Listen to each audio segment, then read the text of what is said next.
Well, since you have stopped talking, I want to congratulate Senator-elect Rick Scott, still governor, and the Democratic Party is trying to steal the election from him. They're pulling up with truckloads of extra votes they just found, which is kind of a typical Florida Democratic deal, having been born in Florida. But I want to congratulate him. I'll talk more about his presidential aspirations when we're off camera. Are we all here? Is everybody here? Are there 24 people in here? And 24 guys and one gal? Oh, no, we're missing one. Now, if you live in San Francisco and you missed a motherfucking plane from San Francisco to London, you live in San Francisco, Murph. This is why all of you are poor. I'm sure he's got a reason. He's got one leg or one eye, or he's black, he's yellow, he's a Chinese. And there's always a reason. But the bottom line is you're still fucking poor. And I will treat you all the same, whether you're Muslim, Jew, black, yellow, brown, pink.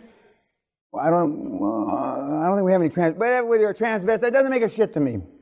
As our lovely daughter would say, Daddy treats everybody the same, like shit. And I will transgress religious, all kinds of lines. And why do I still do this after 25 years? Because it fucking works. Because the reason why you're cunts, you're all vaginas, is because your parents bubble wrapped you. And I know a few of you in the room think you've had hard lives. You haven't.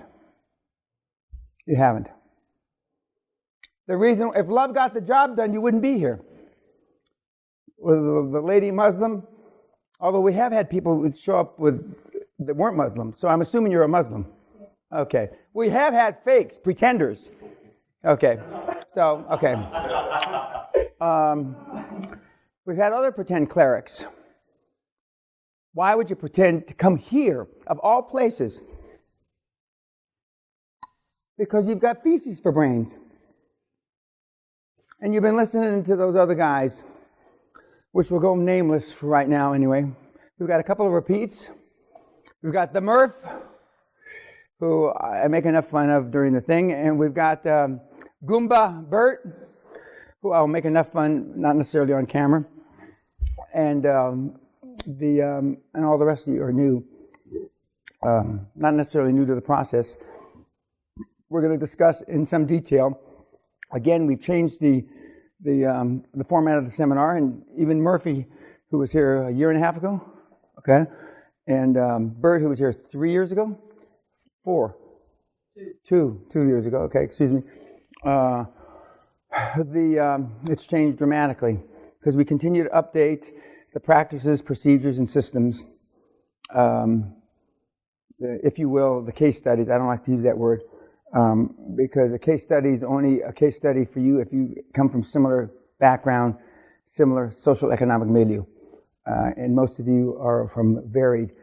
There's 2 or 3 people that have some pretend money that could be considered in the wide scope of personal development, which I'm not, rich. But to me, it's chump change. That's why you're here. A couple of you are situated in where there's birds' nests on the ground. It's so chaotic and fucked up in the economy, you can just go around like Jesse James. You know, the non-Americans don't know who Jesse James was. He was a bank and train robber, but without a mask and without a gun. It's so easy. And we're going to give you some examples of some of the mentees that are right now literally stealing legally money. Legally. And I've been saying it for the last 2 or 3 years that interest rates are the lowest in 5,000 years. And what are you going to tell your grandchildren or your children during the greatest transformation of wealth? What were you doing other than having your thumb up your ass, your fat? Yeah, we got a few tubs of shit. Yeah, a couple of them. And having 5% body fat and a six-pack is a detriment to your net worth. I'm going to say it again real slow.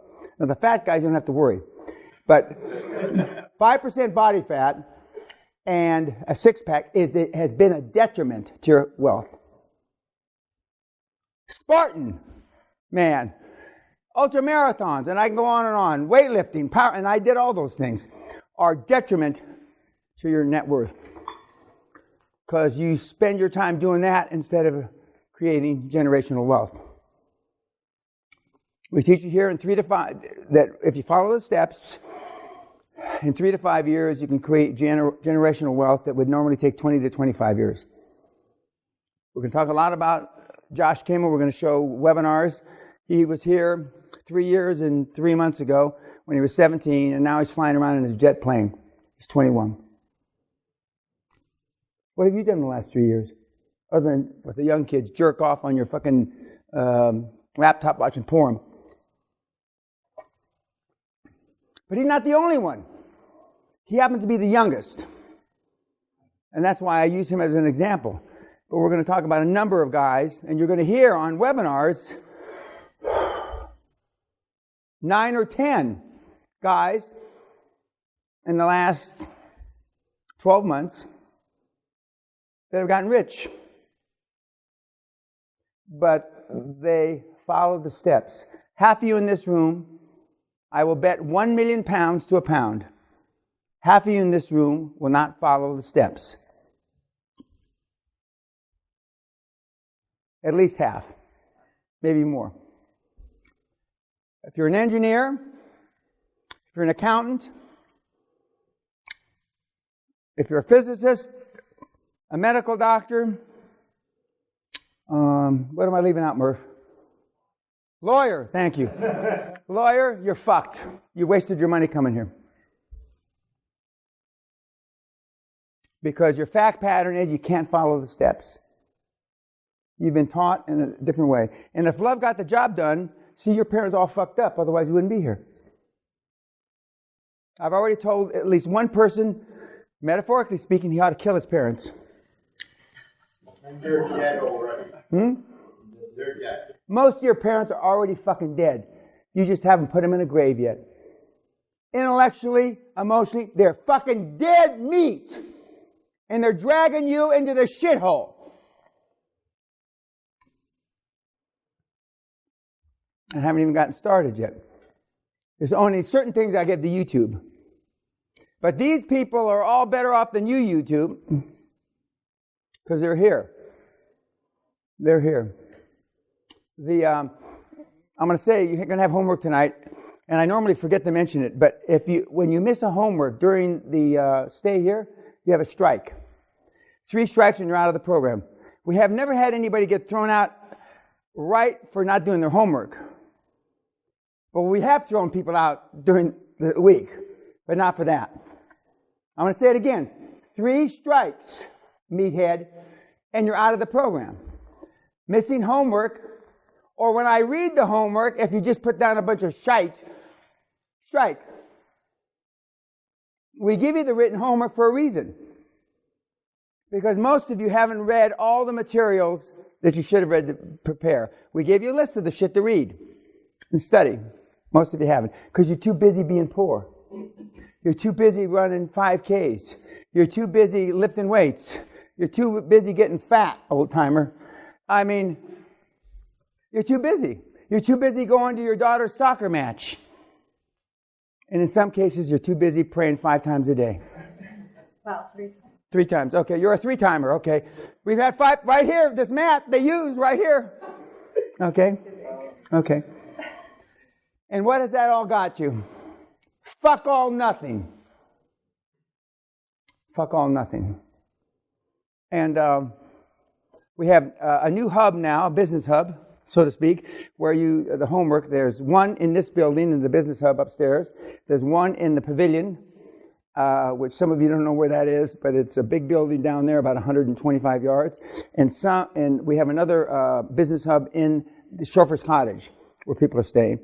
So we have 3 different, so you can do your homework. And don't tell me you run out of paper. Don't tell me you run out of ink. I don't give a fuck if you got to get a cab and go down to Dundee to get ink. That's not my problem. You don't turn in your fucking homework, strike.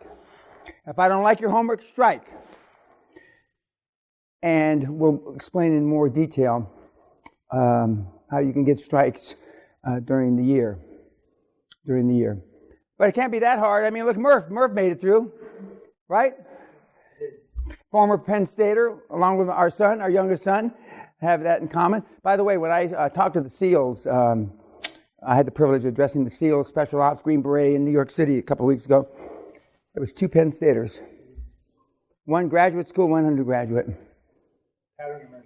Yeah, well, I'll talk more about my veteran brothers during the seminar, but I also had the privilege of addressing the University of Kentucky rugby team, who they repeated as national champs. Not because of me. The coach asked me to come down because they were defending champs, and they were getting sloppy. He didn't use those words, but they may have been getting sloppy, so I went down to pump some resolve up their asses. And other than making a couple of the 18 and 19-year-olds almost cry, I thought rugby in this country is defined as a rugged sport played by gentlemen, whereas football or soccer is a pussy sport played by ruffians. So they were all great gentlemen. And then Sally and I decided to take them out to dinner. You have not lived till you've taken a rugby team out to dinner. They're yeah, well, 5 of them didn't go. 5 of them didn't go because I apparently was too hard on them. But they ate the hors d'oeuvres in 3 minutes is exaggeration. 5 minutes isn't. But it was a good deal that we fed the kids. And there are stupid questions, but are any questions from anybody? Good. Good. Now, during the seminar, 75% or more of all the questions you ask, all of you have. And so, and that's why we designed the seminar now, especially in recent months, to answering questions and role-playing and watching successful kids.